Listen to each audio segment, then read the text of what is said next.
ನಾಗಮಂಗಲ ತಾಲೂಕಿನ ಹಾಲತಿ ಗ್ರಾಮದಲ್ಲಿ ನೂತನ ರಾಜಗೋಪುರ ಉದ್ಘಾಟನೆ 3 ದಿನಗಳ ಕಾಲ ಧಾರ್ಮಿಕ ಕಾರ್ಯಕ್ರಮಗಳೊಂದಿಗೆ ಲೋಕಾರ್ಪಣೆಗೊಳ್ಳಲಿದೆ ಎಂದು ಹಾಲತಿ ಸ್ವರ್ಗಾಶ್ರಮದ ಮತ್ತು ಶ್ರೀ ಆದಿಚುಂಚನಗಿರಿ ಶಾಖಾಮಠದ ಮೈಸೂರಿನ ಶ್ರೀ ಸೋಮನಾಥ ಸ್ವಾಮೀಜಿಗಳು ತಿಳಿಸಿದರು.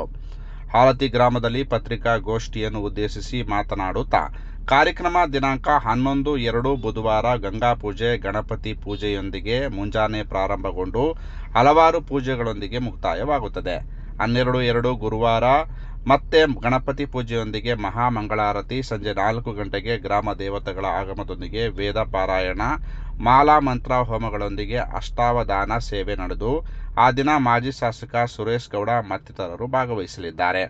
13/2 ಶುಕ್ರವಾರ ಯೋಗಶಾಲಾ ಪೂಜೆಗಳು ನಡೆಯುವ ಹೋಮಗಳಿಗೆ ಮಹಾಪೂರ್ಣಾಹುತಿ ಅರ್ಪಿಸಿ ಮುಂಜಾನೆಯ ಮೀನಲಗ್ನದಲ್ಲಿ ರಾಜಗೋಪುರದ ಮಹಾಕುಂಭಾಭಿಷೇಕ, ಶ್ರೀ ಭ್ರಮರಾಂಬ ಸಮೇತ ಮಲ್ಲಿಕಾರ್ಜುನ ಸ್ವಾಮಿಯವರಿಗೆ ಫಲಪಂಚಾಮೃತ, ಮಂಗಳ ದ್ರವ್ಯಾಭಿಷೇಕ, ಗೋಪೂಜೆ ನಡೆಯುತ್ತದೆ ಮತ್ತು ರುದ್ರ ಹೋಮದೊಂದಿಗೆ ನೂತನವಾಗಿ ನಿರ್ಮಿಸಿರುವ ರಾಜಗೋಪುರ, ದೀಪಸ್ತಂಭ, ಬಸವ ಮಂಟಪ, ಶ್ರೀ ಅಮರಾನಂದ ಸ್ವಾಮೀಜಿಯವರ ಗದ್ದಿಗೆಯನ್ನು ಶ್ರೀ ಆದಿಚುಂಚನಗಿರಿ ಮಠದ ಪರಮ ಪೂಜ್ಯ ಜಗದ್ಗುರು ಶ್ರೀ ನಿರ್ಮಲಾನಂದನಾಥ ಸ್ವಾಮೀಜಿಯವರು ತಮ್ಮ ಅಮೃತ ಹಸ್ತದಿಂದ ಲೋಕಾರ್ಪಣೆಗೊಳಿಸಲಿದ್ದಾರೆ ಎಂದು ಶ್ರೀ ಸೋಮೇಶ್ವರನಾಥ ಸ್ವಾಮೀಜಿಯವರು ತಿಳಿಸಿದರು.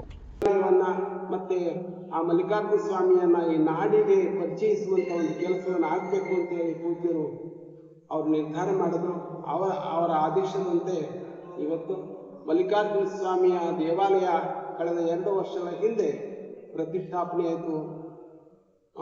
ನಂತರ ಅದರ ರಾಜಗೋಪುರ ಕೂಡ ಆಗಬೇಕಾಯಿತು. ಈಗ ರಾಜಗೋಪುರ ನಿರ್ಮಾಣವಾಗಿ ಉದ್ಘಾಟನೆಗೆ ತಯಾರಿಗೆ ನಿಂತಿದೆ. ಹಾಗೆ ಇಲ್ಲಿ ಪೂಜ್ಯರು ಬಂದು ಉಳ್ಕೊಳ್ಳಿಕ್ಕೆ, ಆಧ್ಯಾತ್ಮಿಕಗಳು ಉಳ್ಕೊಳ್ಳಿಕ್ಕೆ ಒಂದು ಆಶ್ರಮದ ವ್ಯವಸ್ಥೆ ಆಗಬೇಕಾಯಿತು. ಅದನ್ನು ಕೂಡ ನೂತನ ಕಟ್ಟಡವನ್ನು ಕೂಡ ನಿರ್ಮಾಣ ಮಾಡಿಸಿದ್ದಾರೆ. ಬಂದು ಹೋಗುವಂಥ ಜನಗಳಿಗೆ ಅಷ್ಟೇ ಸಾಲದು, ಸಾಮಾನ್ಯ ಎಲ್ಲವರಿಗೂ ಕೂಡ ಅನುಕೂಲ ಆಗೋ ರೀತಿ, ಅವರ ವ್ಯವಸ್ಥೆಗೆ ಅನುಕೂಲ ಆಗೋ ರೀತಿ ಒಂದು ಇಲ್ಲಿ ಈ ಕ್ಷೇತ್ರದಲ್ಲಿ 100 ಮದುವೆಗಳು ನಮ್ಮ ಈ ಸುತ್ತಲ ಪ್ರದೇಶದ ಎಲ್ಲ ಜನರು ಬಂದು 5 kg ಅಕ್ಕಿ ತಂದು ಮದುವೆ ಮಾಡ್ಕೊಂಡು ಹೋಗ್ತಿದ್ದಂಥ ಒಂದು ಕಾಲ ಇತ್ತು. ಅಂತಹ ಬಡವರಿಗೂ ಕೂಡ ಈ ಕ್ಷೇತ್ರ ಮೊದಲು ಪೂಜ್ಯ ಅಮರಾನಂದ ಸ್ವಾಮೀಜಿಯವರು ಒಬ್ಬರಾಗಿ ಸನ್ಯಾಸಿಗಳಾಗಿ ಇದ್ದ ಸಮಯದಲ್ಲಿ ಪೂಜ್ಯ ಬಾಲಗಂಗಾಧರ ಮಹಾಸ್ವಾಮಿ ಅವರನ್ನ ಗುರುತಿಸಿ ಈ ಕ್ಷೇತ್ರಕ್ಕೆ ಬಂದು ಈ ಕ್ಷೇತ್ರಕ್ಕೆ ಕಾಯಕಲ್ಪವನ್ನ ಅಮರಾನಂದ ಸ್ವಾಮಿ ಮೂಲಕ ಮಾಡ್ತಿದ್ರು.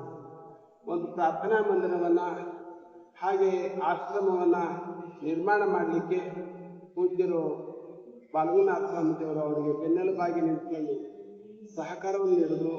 ಹಾಗೆ ಅದು ಮಹಾಸಂಸ್ಥಾನ ಮಠದ ಶಾಖೆಯೂ ಕೂಡ ಆಯಿತು.